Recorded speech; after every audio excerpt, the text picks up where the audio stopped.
அல்லாஹ் மிகப்பெரிய சொர்க்கத்தை உருவாக்கி வைத்திருக்கிறார்.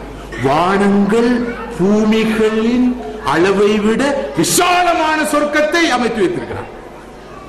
ஆனால் பலர் நினைப்பதை வைத்து பார்த்தால் கொஞ்சம் பேர் தான் சொர்க்கம் போவார்கள்.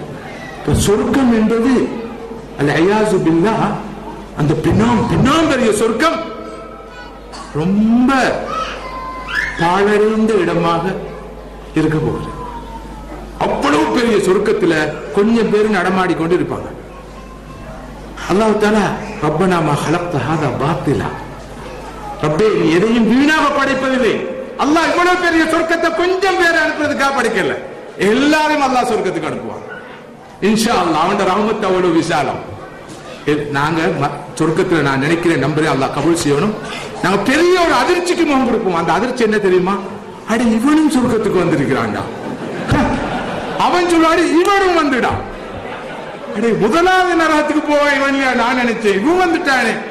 அதுல எனக்கு முந்தி எப்படி இவன் வந்தான்? இவன் இந்த நாடு உலகத்தில் இருக்கும்போது இந்த வழிகட்ட அமைப்பிலேதான் இருந்தா. நிச்சயமா சகோதரர்களே, அல்லாஹ் என்ன பொருந்திக் கொள்ளணும்.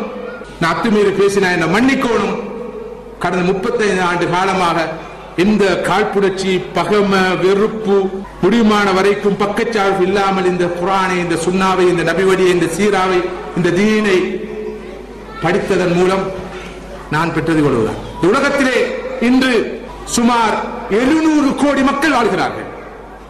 700 கோடி. இதில் 160 கோடி தான் முஸ்லிம்கள். 540 கோடி பேர் குஃப்ரிலே ஷிர்கிலே இருக்கிறார்கள். இந்த 540 கோடி பேரை பற்றி எந்த கவலையும் இல்லாமல் இந்த 160 கோடியையும் எப்படி நரகத்தில் கொண்டு போய் தள்ளுவது என்பதில் தான் நாம் முனைப்போடு இருக்கிறோம்.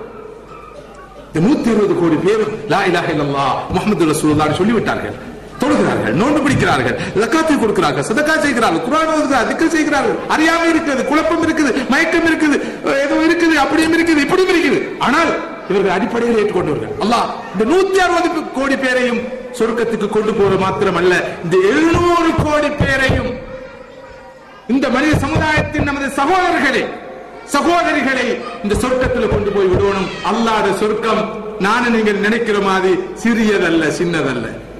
700 அல்ல, 70,000 அல்ல, 70 லட்சம் கோடி மக்களை அல்லாஹ் அவனை சுவனத்துக்கு அருகதை உள்ளவர்களாக ஆக்க தகுதியுள்ளவன். அவன் ரஹ்மான், அவன் ரஹீம், அவன் வஹ்ஹாப். அவனுடைய அருளை சுருக்கி கொஞ்சம் பேருக்கு தான் சொர்க்கம், அதிலேயும் எங்களுக்கு தான் சொர்க்கம். நாங்க தான் அந்த 23 கூட்டத்துல அந்த கூட்டம் இருக்கிறது. அந்த வெற்றி பெற்ற கூட்டம் சொர்க்கத்துனாஜியா ஒத்தத்தையும் சொல்லவான நாங்க தான். எல்லாத்தையும் சொல்லுங்கன்றதுதான் அப்படி சொல்றது, ஒவ்வொருத்தர் போய் சொல்றது இவங்க தான் ஆகும். சகோதரர்களே, இந்த மனோரிலிருந்து விடுபடுவோம். யாரும் அமலை கொண்டு சுவனம் செல்வதில்லை, அல்லாஹ்வுடைய ரஹ்மத்தை கொண்டுதான் சுவனம் செல்ல முடியும். ஸல்லல்லாஹு அலைஹி சொன்னார்கள், நானும் எனது அமலை கொண்டு சுவனம் செல்ல மாட்டேன், அல்லாஹ்வுடைய அருளை கொண்டுதான் சுவனம் செல்வேன். அல்லாஹ் ஒரு மனிதனுடைய ஒரு அமலை கபூல் செய்தால் போதுமானது, அவன் சுவனம் செல்வான். இன்னொரு மனிதன் உஹது மலை அளவு நன்மை செய்திருப்பான், ஆனால் அல்லாஹ் அவனை தூக்கி நரகில் எறிய முடியும். எனவே யாருக்கும் ஃபத்வா கொடுக்கிற காதிகளாக இல்லாமல் தாய்களாக இருப்போம், நீதிபதிகளாக மாறாமல் அழைப்பாளர்களாக இருப்போம். சுபமான பார்வை, பாசிட்டிவ் திங்கிங் ஒரு முஸ்லிமுக்கு தான் இருக்கும். இந்த ஆப்டிமிஸ்ட் பார்வை, பெசிமிஸ்ட் பார்வை அல்ல. இந்த பார்வை வளர்த்துக் கொள்வோம். இது தெளிவான பாதை. இரவு கூட நிச்சயமாக பகலை போல. எனவே சகோதரர்களே, இந்த வெண்மையான பாதையை நான் எனக்கு தெரிவு செய்திருப்பது போல, நீங்கள் அனைவரும் தெரிவு செய்திருப்பது போல, நாம் அனைவரும் தெரிவு செய்திருப்பது போல எல்லோருக்கும் இதை கொடுப்போம். அப்துல் ரஹ்மான்கள் 1000 உருவாகட்டும், லட்சங்கள் உருவாகட்டும், கோடிகள் உருவாகட்டும், அத்தகைய மனிதர்களை உருவாக்குவோம். இருக்கிற அப்துல் ரஹ்மான்களை சண்முக வேலுகளாக மாற்றுகிற தவ்வாவை விட்டுவிட்டு சண்முக வேலுகளை அப்துல் ரஹ்மான்களாக மாற்றுகிற அந்த புனிதமான ஸல்லல்லாஹு செய்த பணியை, சஹாபாக்கள் தாபீங்கள் செய்த பணியை, நமது ஆரம்பகால உலமாக்கள், இமாம்கள், ஷேகுமார்கள் செய்த பணியை நாம் அனைவரும் செய்வோம். அல்லாஹ் சுப்ஹானஹு வ தஆலா அந்த வகையில் நம் அனைவரையும் ஏற்று கபூல் செய்வானாக.